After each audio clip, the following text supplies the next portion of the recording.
तो आइए हम देखते हैं आज एक ऐसी कहानी है जो कि माँ का है ना पुत्र के प्रति कैसा प्रेम होता है वो इस चीज को दर्शाता है। जो कहानी संग्रह 12th का है, ये चैप्टर नंबर 7 का पुत्र वियोग है ना। सुभद्रा कुमारी चौहान, सुभद्रा कुमारी चौहान एक ऐसी लेखिका है ना, एक ऐसी कवित्री बोल सके है ना, जिसको मतलब कल्पना इस प्रकार के किया है इस कहानी के माध्यम से, और इस कहानी को भी जानेंगे। उससे पहले हम लोग जानेंगे इसका मरण जन्म क्या क्या लिखे, इसका पति कौन था, इस चीज को देखेंगे। तो चलिए यहाँ पर देखेंगे। वीडियो अगर अच्छा लगता है तो लाइक जरूर किया कीजिए। उससे पहले चैनल को सब्सक्राइब, अगर फेसबुक पर देखते हैं तो फॉलो जरूर कीजिए है ना, क्योंकि इससे हम लोग को मनोबल बढ़ता है ताकि आप लोगों के लिए अच्छी अच्छी वीडियो ला सके। चलिए देखिए, कहता है कहानी का नाम है पुत्र वियोग और इसका लेखक जो है सुभद्रा कुमारी चौहान है। कहने का मतलब है जो इसका जन्म जो हुआ था 16 अगस्त 1904 को हुआ, 16 अगस्त 1904 को हुआ। जन्म स्थल निहालपुर इलाहाबाद है ना।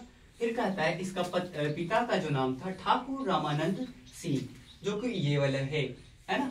फिर कहता है माता का नाम क्या था, तो श्रीमती धीराज कुमार, ठीक है। और पति का नाम क्या था, ठाकुर लक्ष्मण सिंह चौहान, ये हो गया। और इनका जो निधन हुआ 15 फरवरी 1948 को हुआ, ठीक है। और इनको जो पुरस्कार मिला था किस कविता के अनुसार से, तो कविता मुकुलन है ना, कविता संग्रह पर मिला था, मुकुलन है ना, ये कविता संग्रह था।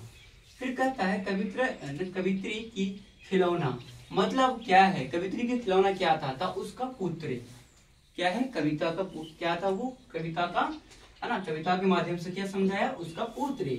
प्रमुख जो रचना है मुकुलन कविता संग्रह 1930 में, विधारा कविता चयन, बिखरी मोती है ना, कविता संग्रह में सभा के खेल, कहानी संग्रह में पुत्र वियोग आदि सब चीजों ने लिखा है। ये जो कहानी है कैसी कहानी है, कहानी एक का है ना, कहानी का जो पात्र भी है जिसको माँ और पुत्र का कहानी है, यानी कि माँ और बेटा का कहानी है। इस कहानी का माध्यम हम लोग जानेंगे इस कहानी को, ठीक है। कहता है ऐसी प्रेम को दर्शाता है कि शाम का खोया हुआ खिलौना, एक बच्चा सो अगर किसी टाइम वो खेलता है एक जगह पे, अगर उसका खिलौना भूल जाता है तो जिस प्रकार उस खिलौना को भूलने से उसको दर्द होता है जीवन में, ठीक उसी प्रकार एक माँ को भी होता है। अगर बेटा शाम के निकला बेटा, अगर सुबह है ना, सुबह के निकला बेटा अगर शाम को वो घर नहीं लौटता है तो माँ को कितना दर्द होता है। ठीक उसी प्रकार है ना, एक कवि ने है ना, सुभद्रा कुमारी चौहान ने एक ऐसी कविताओं के माध्यम से समझाया ताकि इंसान को अपनी माता का प्रेम जो है वो किस प्रकार दर्शाता है, हम इस कहानी के माध्यम से जानेंगे है ना। जो कहानी है बहुत ही सरल और एक ऐसी मान्यता है जिसको सुनना हर इंसान को बहुत ही जरूरी होता है। देखिए क्या कहता है, आज दिशाएं भी हंसती है, आज दिशाएं भी हंसती है, उलासा विश्व में छाया है, मेरा खोया हुआ खिलौना अब तक मेरे घर के पास ना आया है ना। कहता है इस कहानी का मतलब क्या होता है, इसका अर्थ पहले समझेंगे। मतलब उसको खोया हुआ खिलौना अभी तक लौट कर नहीं आया है। शीत ना लग जाए इस भय से नदी गोद पर जिसे उतारा, छोड़ काम दौड़ कर माँ पुकारा, जिस समय पुकारा है ना। मतलब कोई काम करती रहती है, अगर बेटा पुकारता है एक छोटा सा बच्चा तो तुरंत दौड़ा हुआ आ जाती है एक माँ, फिर कहती है थपकी दे दे कर जिसे सुलाया, जिसके लिए लोरी गाए, जिसका मुख पर जरा भी मलियता देख कर आंख में रात भर बिताए। अगर माँ को अभी अपने पुत्र को किसी तरह का समस्या हो जाता है, बुखार भी लग जाता है, तो उसके सिरहाने बैठ कर रात भर बिता देती है, लेकिन अपनी नींद को चिंता ना करती है। बेटा को ही चिंता वो देखती है कि मेरा बेटा को प्रॉब्लम है इस प्रकार से, मैं इसे कैसे ठीक करूं, मैं इसको कुछ भी समस्या मुंह देखना नहीं चाहती है ना। एक ऐसी प्रेम को दर्शाता है जिसे कल्पना बहुत ही स्वाभाविक है। फिर कहता है जिसके लिए भूल अपनापन पत्थर को भी देव बनाया, और कहीं नारियल कहीं दूध चढ़ाया, कहीं चढ़कर शीश भी निभाया। कहने का मतलब एक पुत्र के लिए माँ क्या क्या नहीं करती है, देवी देवताओं को पूछती है, कहाँ क्या कहने अभिलाषाएं व्रत रखती है ना।